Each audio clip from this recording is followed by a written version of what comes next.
All right, so we've all been there. You're talking to somebody about Jesus and the gospel, and they ask that question: why do evil things happen? And not just run-of-the-mill evil, name calling, that sort of thing, but some real dastardly stuff.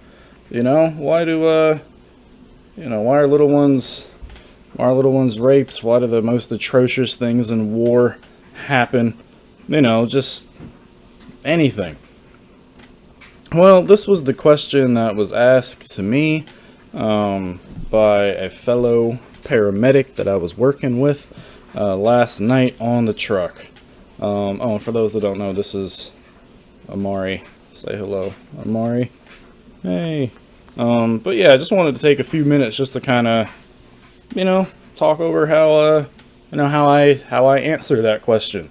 What I would say the Bible has to say about, I guess you could call it the problem of evil or the question of evil, right?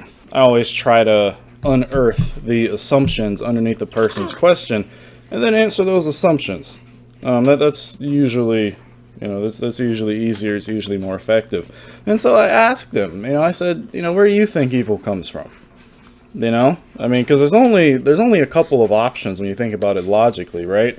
If you're going to allow for conversational purposes the existence of God, then, evil could either be from God or from not God, right? Either God did it or someone else did it. And so you look at the story of the fall, and the word makes it clear that, the world was good. The world was good, no death, nothing like that. And then you look around now and it's broken. So what happened? And our pain, especially when we're trying to answer this, immediately after the loss of a loved one, it can be very tempting, just to kind of answer and blame it on God and, all this, that, and the other, and rage against the machine and all that. And before I get to this answer, right, if you're a Christian, you can't dance around it, right? You've got to give an answer, right? And if you don't know the answer, that's fine. Just, tell the person that, hey, I'll get back to you. Let me look through the word. Let me ask some people around. Let me look into this thing, right? Oh gosh, take the pacifier, kid. But I told him I'd give you the answer in 2 words if we're going to go short version. Short version is free will, right? That's the short answer here, right?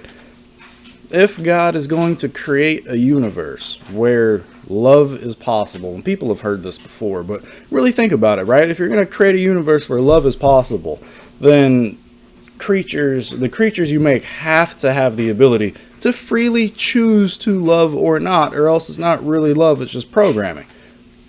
But if creatures have the ability to love, then they have the ability to choose not to love, which brings us to the next question: what is love, right? Again, it's one of those questions that people think is complicated in our culture. It's not that complicated, right? Love is not a feeling that leads to an action. No, primarily love is an action that usually results in feelings. All right? And what is that action? It's the action of a choice. And the choice is to do good, to go after the best for another person without thinking of personal cost to you or the consequences thereof, right?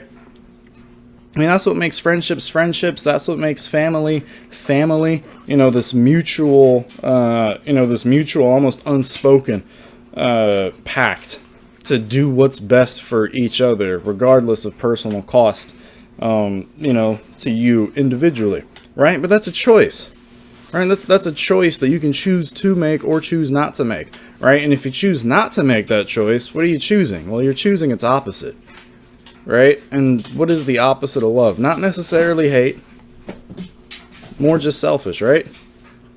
It's not going after the best interest of another person regardless of cost to you. It's going after what's best for you without thought to the cost of people around you. right? That is in essence what evil is, right? It's going after it's when a person chooses to go after what they think is best for them. And that's almost never God's definition. It's choosing to go after what, a person thinks is best for them without giving any thought or care to what that might cost the people around them, right? And what helped me make this connection was I'm driving the ambulance and we're getting on the on-ramp. We're getting on the on-ramp to the highway. No patient in the back. We're just chilling. We're just talking. And someone in front of us tries to cut off a semi-truck and nearly gets totaled, right? Nearly gets himself totaled. It would have been bad. I mean, if it were bad, I guess it's lucky that we were right there, but it would have been bad, and I pointed out to the paramedic and I said, that right there is what I'm talking about, right? This person right there that tried to cut off the semi-truck, really dangerous maneuver in general, but especially on that particular on-ramp, he decided, he chose to do what he thought was best for him, which was getting on that on-ramp first, without giving any thought to the harm that might cause someone else, right? And let's consider what would have happened if if he had wrecked right there. Let's say his tire gets caught on something, collides with the semi-truck, he gets crushed, truck flips, mass chaos, pandemonium, dead bodies, the usual. There's going to be people that lose loved ones in that crash, right? And those people that lost loved ones, they might shake their fist and rage at God. God, why did you let this happen? Why do such terrible things? Why didn't you intervene? And, my answer, especially now working in EMS so much, my answer now is like, so many tragedies aren't really mysteries, right? People talk as if they're mysteries, but they're not really mysteries much of the time. Much of the time, it just came down to somebody decided that they were going to go after what they defined as good for them without giving any thought to what that would cost the people around them, right? That in a nutshell. Hey, there you go. Yeah, let's change the diaper again, won't I? That in a nutshell is where evil comes from. And that's why we need the cross. Yeah, preach it, little man. Like, that's why we need the cross.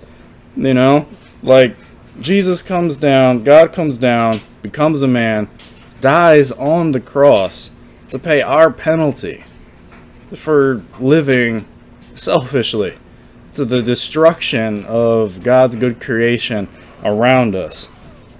And he's offers us the chance through his spirit to be born again, not just to be made into better versions of our selfish selves, but to be completely remade as new people, the new humanity that actually goes after love, that actually goes after the best in other people more and more, without thinking about the cost to ourselves.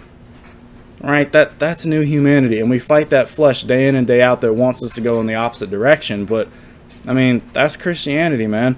That's what, that's my answer for where evil comes from, right? That's, and there's more to say about it. There's more to say about it. Might be more videos about it, but, for the time being, that's what I got, and, consider it. Consider it. I'm gonna go change diaper on this little one. Peace.